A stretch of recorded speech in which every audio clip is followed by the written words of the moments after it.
ಸುಂಟಿಕೊಪ್ಪ ಗ್ರಾಮ ಪಂಚಾಯಿತಿಯ ಉಪಾಧ್ಯಕ್ಷ ಸ್ಥಾನ ಮತ್ತು ಸದಸ್ಯ ಸ್ಥಾನದಿಂದ ವಜಾಗೊಳಿಸಿರುವ ಹಾಗೂ ಮುಂದಿನ 6 ವರ್ಷಗಳವರೆಗೆ ಯಾವುದೇ ಚುನಾವಣೆಯಲ್ಲಿ ಪಾಲ್ಗೊಳ್ಳದಂತೆ ತನ್ನ ವಿರುದ್ಧ ಪಂಚಾಯತ್ ರಾಜ್ ಇಲಾಖೆಯ ಅರೆ ನ್ಯಾಯಿಕ ನ್ಯಾಯಾಲಯ ನೀಡಿದ ಆದೇಶಕ್ಕೆ ರಾಜ್ಯ ಉಚ್ಚ ನ್ಯಾಯಾಲಯ ತಡೆಯಾಜ್ಞೆ ನೀಡಿದೆ ಎಂದು ಸುಂಟಿಕೊಪ್ಪ ಗ್ರಾಮ ಪಂಚಾಯಿತಿ ಸದಸ್ಯ ಕೆಕೆ ಪ್ರಸಾದ್ ಕುಟ್ಟಪ್ಪ ತಿಳಿಸಿದ್ದಾರೆ.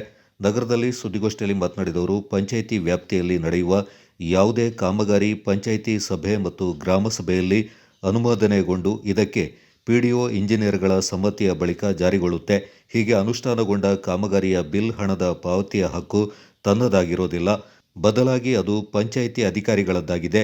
ಹೀಗಿರುವಾಗ ತನ್ನ ವಿರುದ್ಧ ಬಂದಿರುವ ಆರೋಪಗಳಿಗೆ ಸಂಬಂಧಪಟ್ಟಂತೆ ಕಾನೂನು ಹೋರಾಟ ನಡೆಸುವುದಾಗಿ ಸ್ಪಷ್ಟಪಡಿಸಿದರು. ಹೈಕೋರ್ಟ್ ಅವರಿಗೆ ಛೀಮಾರಿ ಹಾಕಿರುವಂಥದ್ದು. ಯಾಕೆ ಛೀಮಾರಿ ಹಾಕಿರುವಂಥದ್ದು ಅಂತಂದರೆ, ಸುಂಟಿಕೊಪ್ಪ ಗ್ರಾಮ ಪಂಚಾಯತ್ ವ್ಯಾಪ್ತಿಯಲ್ಲಿ ಸುಮಾರು 25 ವರ್ಷಗಳಿಂದ ಪರಿಶಿಷ್ಟ ಜಾತಿ ಪಂಗಡಕ್ಕೆ ಸೇರಿದಂಥ ಮನೆಗಳಿಗೆ 25 ವರ್ಷಗಳಿಂದ ಯಾವುದೇ ರೀತಿಯಾದಂಥ ಮೂಲಭೂತ ಸೌಕರ್ಯ ಇಲ್ಲದಂಥ ಸಂದರ್ಭ ನಾವು ಚುನಾಯಿತ ಪ್ರತಿನಿಧಿಗಳಾಗಿ ಆಯ್ಕೆಯಾಗಿ ಅಲ್ಲಿ ಎಲ್ಲ ರೀತಿಯ ಮೂಲಭೂತ ಸೌಕರ್ಯವನ್ನು ಕೊಟ್ಟಂಥ ಸಂದರ್ಭ ದುರುಪಯೋಗ ಆಗಿದೆ ಅಂತೇಳಿ ಒಂದು ವರದಿಯನ್ನು ಸಿದ್ಧಪಡಿಸ್ತಾರೆ. ಆದರೆ ಯಾವ ರೀತಿ ದುರುಪಯೋಗ ಆಗಿದೆ ಎಂಬ ವಿಸ್ತೃತವಾದ ವರದಿಯಲ್ಲಿ ಅವರು ಉಲ್ಲೇಖ ಮಾಡಿದ್ದಾರೆ.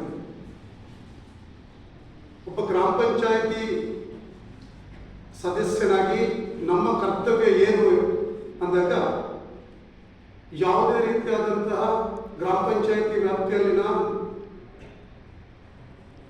ಸಾರ್ವಜನಿಕರು ಕೊಡುವಂತಹ ಮನವಿಗೆ ಸ್ಪಂದಿಸಿ ಕಾಮಗಾರಿಯ ಅಂದಾಜು ಪಟ್ಟಿಯನ್ನು ತಯಾರು ಮಾಡಿ ಆ ಅಂದಾಜು ಪಟ್ಟಿಯನ್ನು ಸಂಬಂಧಪಟ್ಟಂತ ಅಭಿವೃದ್ಧಿ ಅಧಿಕಾರಿಗಳ ಗಮನಕ್ಕೆ ತರ್ತೀವಿ. ಸಂಬಂಧಪಟ್ಟ ಅಭಿವೃದ್ಧಿ ಅಧಿಕಾರಿಗಳು ಅದನ್ನು ಸೂಕ್ಷ್ಮವಾಗಿ ಪರಿಶೀಲನೆ ಮಾಡಿ, ಇಂಜಿನಿಯರ್ಗಳು ಪರಿಶೀಲನೆ ಮಾಡಿ, ಅದೆಲ್ಲವೂ ಸಮರ್ಪಕವಾಗಿದ್ದಾಗ ಮಾತ್ರ ಅದರ ಚೆಕ್ ವಿತರಣೆಯನ್ನು ಗುತ್ತಿಗೆದಾರರಿಗೆ ಪಾವತಿಯಾಗುತ್ತೆ. ಇಲ್ಲಿ ಗ್ರಾಮ ಪಂಚಾಯಿತಿ ಸಾಮಾನ್ಯ ಸಭೆಯಲ್ಲಿ ಎಲ್ಲೂ ಕೂಡ ದುರುಪಯೋಗದ ಬಗ್ಗೆ ಆಕ್ಷೇಪಣೆ ಇಲ್ಲ, ಗ್ರಾಮ ಸಭೆಯಲ್ಲೂ ಆಕ್ಷೇಪಣೆ ಇಲ್ಲ,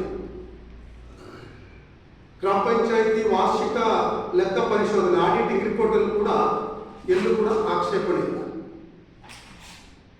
ಹಾಗಾದ್ರೆ ಎಲ್ಲಿ ದುರುಪಯೋಗ ಆಯಿತು ಅಂತಂದ್ರೆ, ಒಂದು ಹಾಸ್ಯಾಸ್ಪದವಾದಂತಹ ಒಂದು ವರದಿಯನ್ನ ಒಬ್ಬ ನಿವೃತ್ತ ಲಂಚಕೋರ ಅಧಿಕಾರಿ 2 ಗ್ರಾಮ ಪಂಚಾಯಿತಿ ಸದಸ್ಯರು ನನ್ನ ಜನಪರ ಕೆಲಸಗಳನ್ನು ಮತ್ತು ನನ್ನ ಹೆಸರಿಗೆ ಕಳಂಕ ತರುವಂಥ ನಿಟ್ಟಿನಲ್ಲಿ ವಿಕೃತ ಮನಸ್ಸಿನಿಂದ ಒಂದು ಸಂಭ್ರಮಾಚರಣೆ ಮಾಡಿ ಕೇವಲ 1 ವಾರಗಳ ಕಾಲ ಆ ಸಂಭ್ರಮಾಚರಣೆ ಸುದ್ದಿಗೊಬ್ಬದಲ್ಲಿತ್ತು.